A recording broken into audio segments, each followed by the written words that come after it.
Welcome to Mojo Up Live, the diverse and talented podcast. I'm your host, Travis Brown, and today I have Latoya Botteron. She is the President and CFO of CICP. Welcome to the show. Thank you for having me. So I always look at people when they have these big titles, President, CEO, CFO, and I go, how did you get here? Because, you know, the younger generation just assumes that you just woke up like this and all of a sudden you're in this position. So how did you get here? Well, you know that it's a journey, right? So my background actually is in finance, in accounting actually. So I went to Plattsburgh State University, studied accounting there, and my concentration outside of that, or once I was done with college, was audits of financial institutions. Sounds super fun. Right, so of course, I did not choose to make that a career for me. It was interesting though. It was really interesting to be able to go into huge financial institutions and understand how they work, and to a certain extent that even now influences how I see business. But because you see business inside out. Yeah, absolutely. And that's where I still spend most of my time looking at our organization from the inside, creating efficiencies, and making it look easy, right? To external parties to say this runs well, this operates well. So that's my sweet spot. But a little bit back to how I got here. Financial institutions audit. And when I came here from New York, I'm actually transplant, of course. I am from the Caribbean, born and raised on an island called Dominica. Okay. Yeah. Small island, not the Dominican Republic, near St. Lucia. Okay. 70,000 people on the island. Wow. 365-ish thousand square feet, square miles. Mm-hmm. And so my island can fit into the 465 loop. And so we it's pretty small. It is a pretty small country.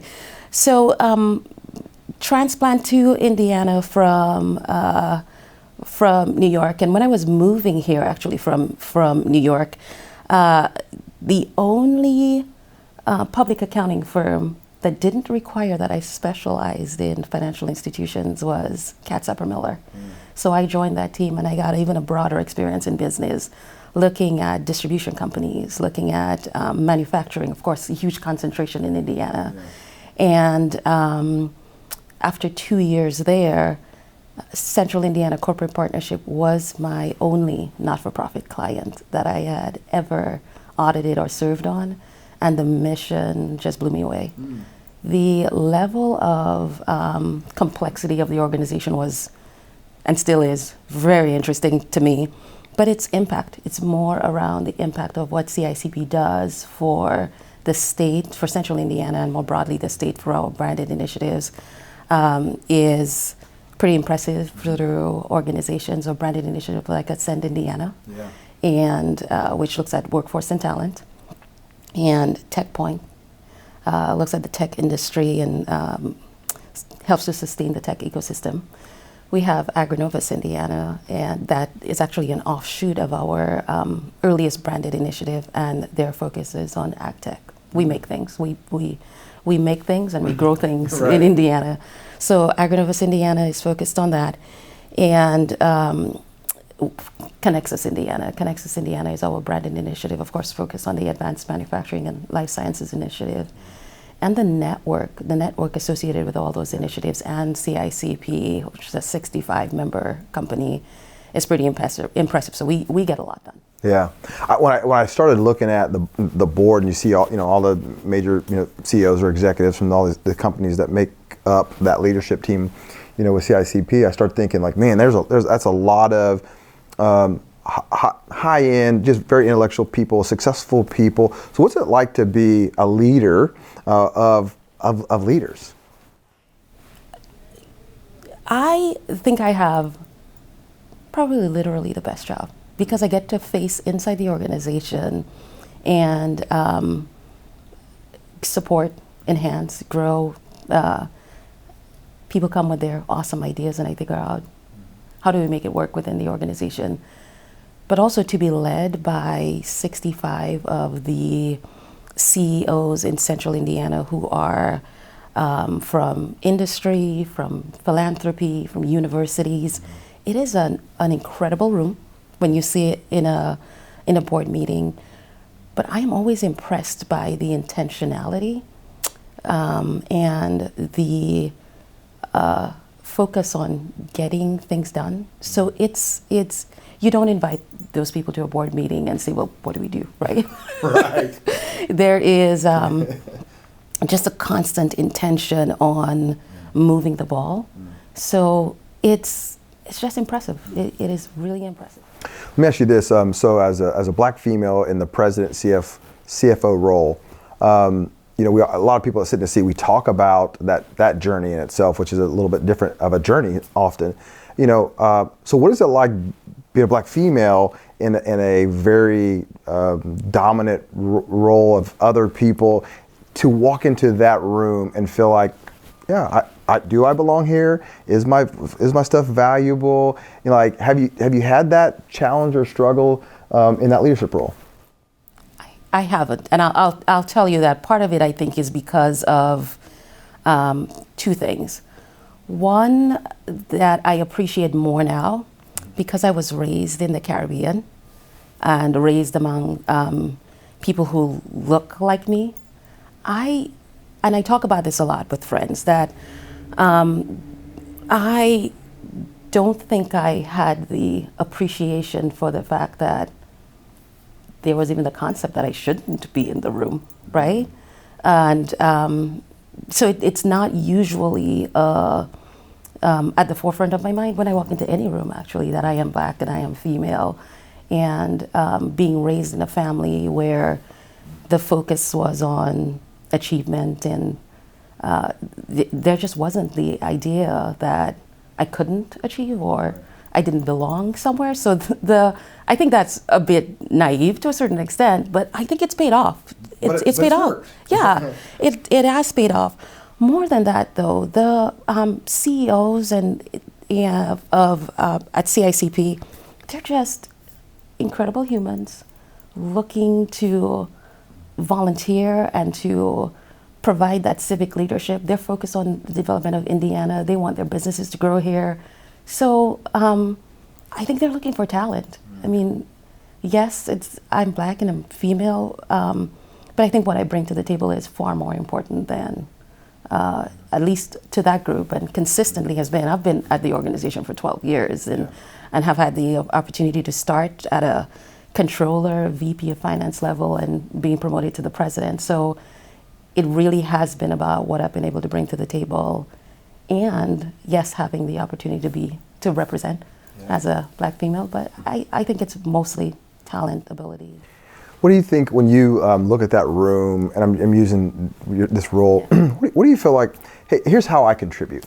Because I think a lot of people that are going, okay, I'm trying to get into the room, right? Yeah. And you get into the room, and then do I have a voice? Okay, yes, I have a voice.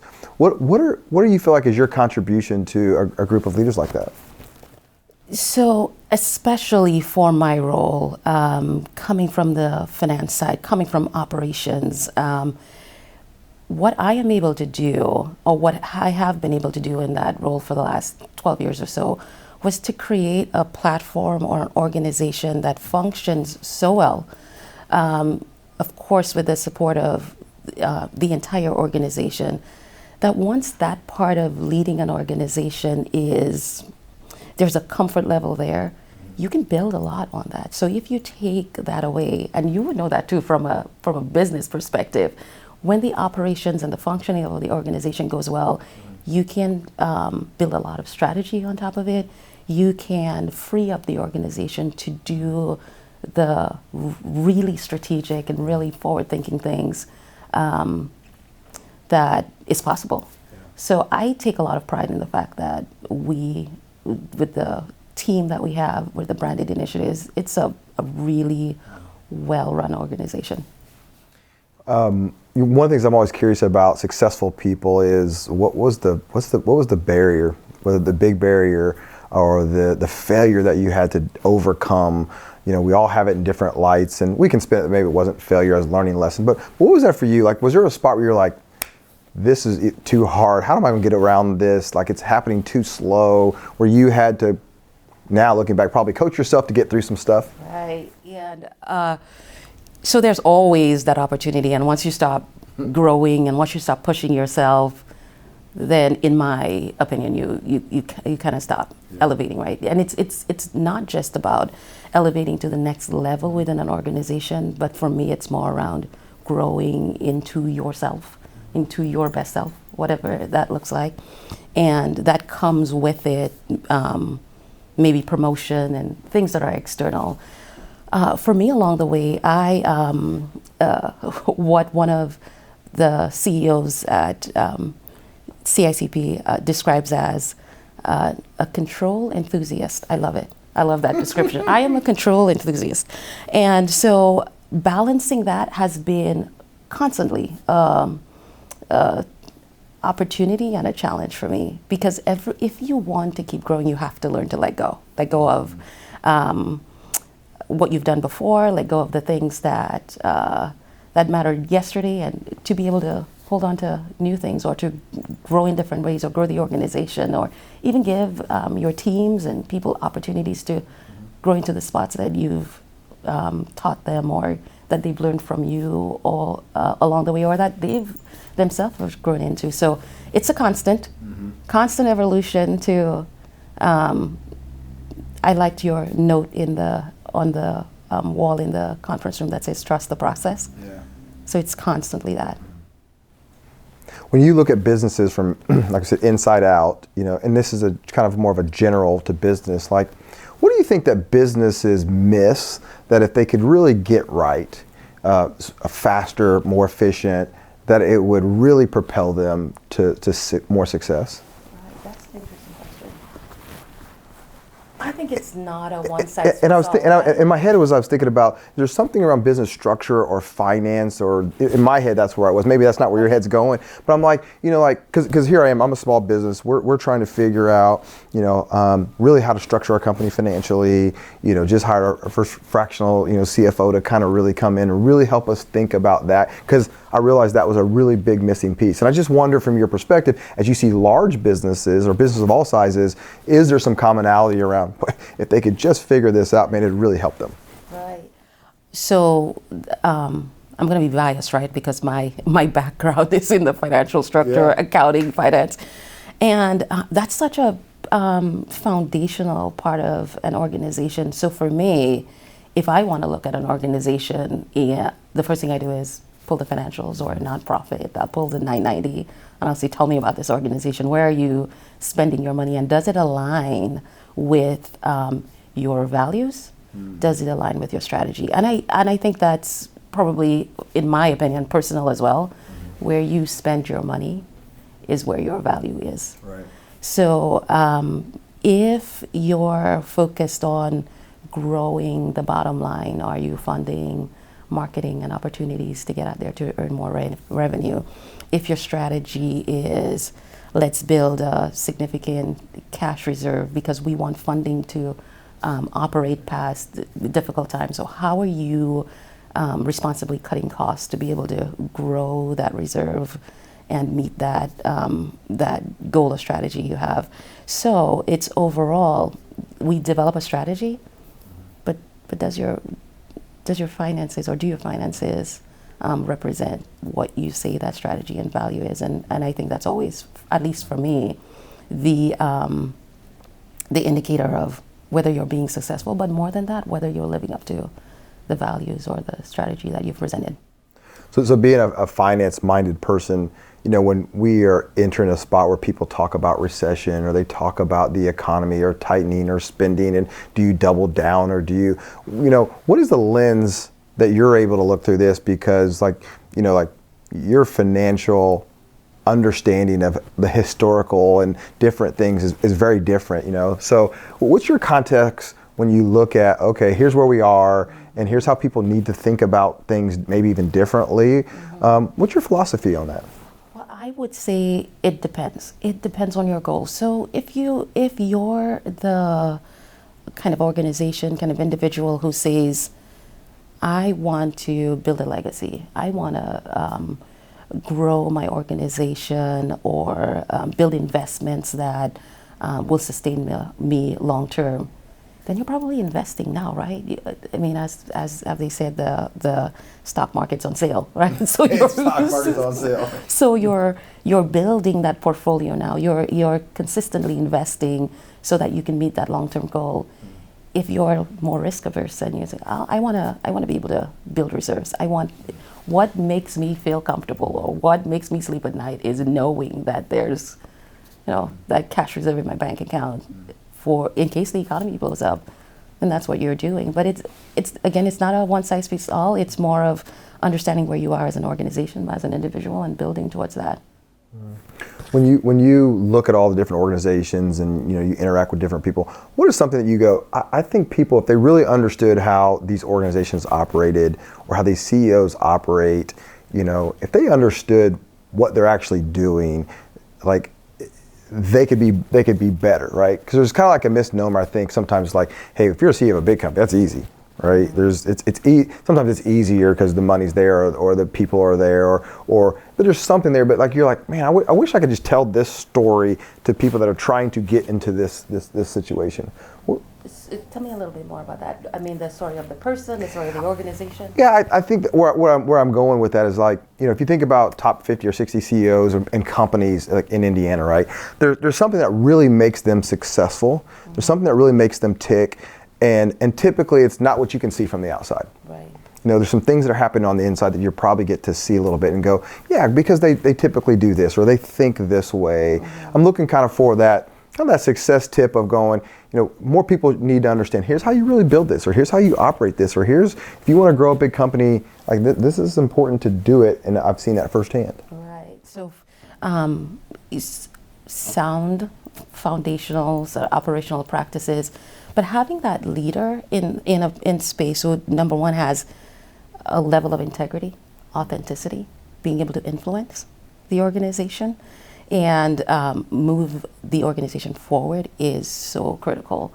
And I think that's pretty consistent in all of the Fortune 500 CEOs that I get to spend time with.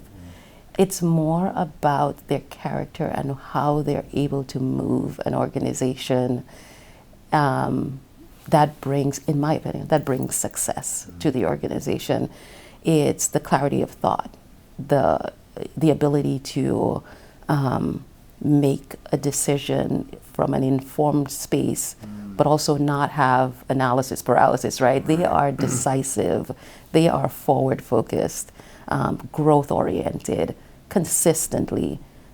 More than that, they're authentic, and that makes all of the difference. That's a perfect answer for that question. Just thinking about things that they do and how they think, and ultimately how they operate. I want to throw a term to you, and I'm interested to see how it works in your world. It's balance. People talk about, how do you balance my personal life as a mother, or as a spouse, as a partner, and try to be and excel at the highest levels from a corporate perspective. So how does that work for you? Honestly? Yeah. It doesn't. Oh, well. So what I try to do, though, is, number one,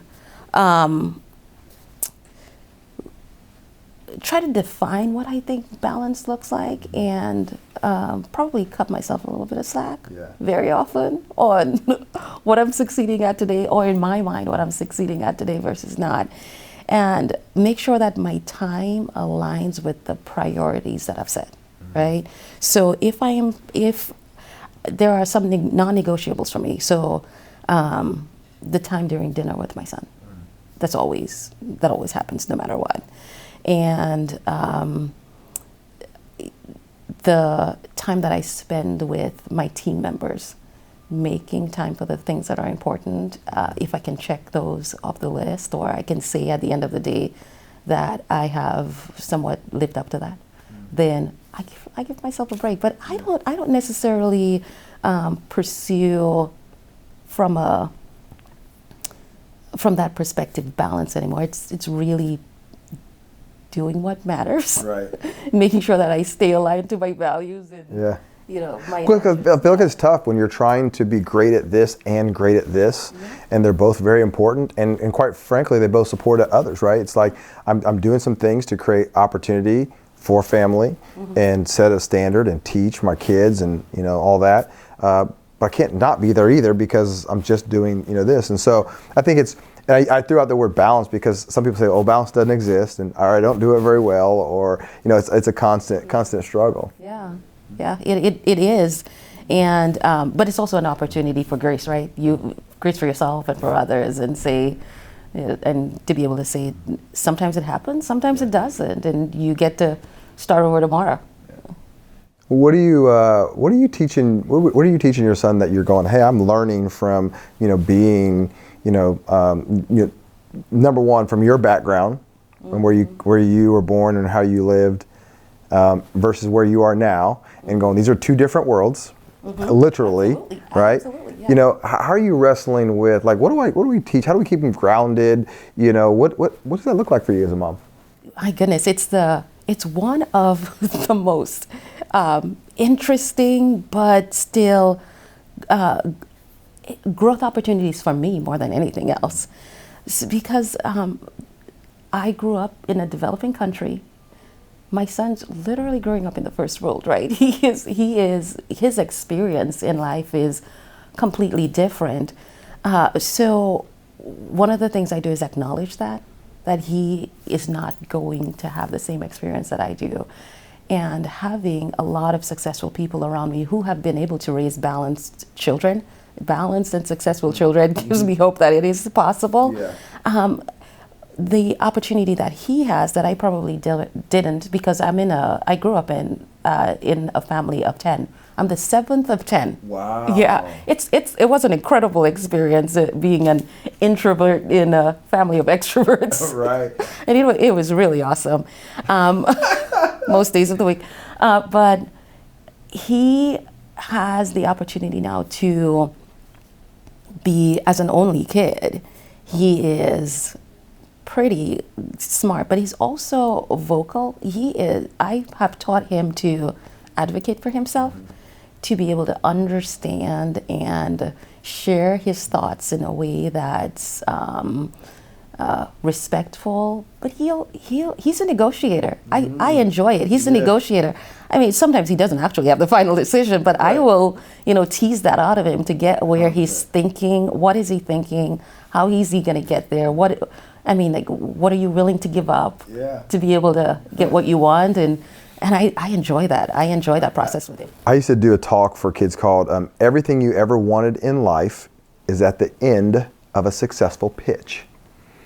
And I spent a lot of time teaching my oldest daughter, who is at Purdue now, is going, listen, everything really is a pitch. And that's not meaning it's some slimy sales thing. It's going, your ability to effectively communicate what's important to you, what you want, why you want it, and then decide what you're willing to sacrifice in any of those conversations, situations, And so it's a constant ability to effectively communicate, where you are and what is important to you. And so I always laugh because, now seeing her develop, and we did this thing with her, started I think in about 5th grade, where every Sunday she had to give a speech. Awesome. And so she got to pick the topic. We taught her how to create a hook, tell the story, and then some type of call to action. And it was a miserable experience for her. She absolutely hated it. But if she walked through this door right now today, she would tell you it was one of the best things that she ever had to do, because now her ability to communicate so effectively has ultimately changed, right? And so just literally being able to teach, we're going to start that with my 2 younger ones right now. They don't know it yet, but we're getting ready to go down that path for sure. So, that communication is definitely important. What do you think organizations now, should be doing to build culture? I mean, that's kind of this buzz conversation. What's this culture thing right now? Well, so it's, to me, culture is such an intangible that when we talk about, building culture, it seems to me that we're sort of trying to get to an end point as opposed to understanding what exists and celebrate that. Because yes, there needs to be intentionality, right, in how you communicate and what you communicate about what an organization's culture is. For the most part, I think it already exists, and it's more of pulling it forward or bringing it to the surface or articulating it well in the way people that can actually understand. And it's also creating shifts, right? The shifts to what you want to incorporate in a culture that already exists. So I don't think it's an end goal or an end game. It's probably should be more inside out, more organic. All right, Latoya, I got to put you on the hot seat today. Okay. All right. So this is our hot seat segment where I'm going to ask you a series of questions about your favorites. Okay. Right? And this is one word or phrase phrase answers. And if you want to elaborate on something, then you got full range to do that. So, all right, you ready? I Here am. we go. Favorite place to vacation? New York City. Oh, maybe London. Maybe London.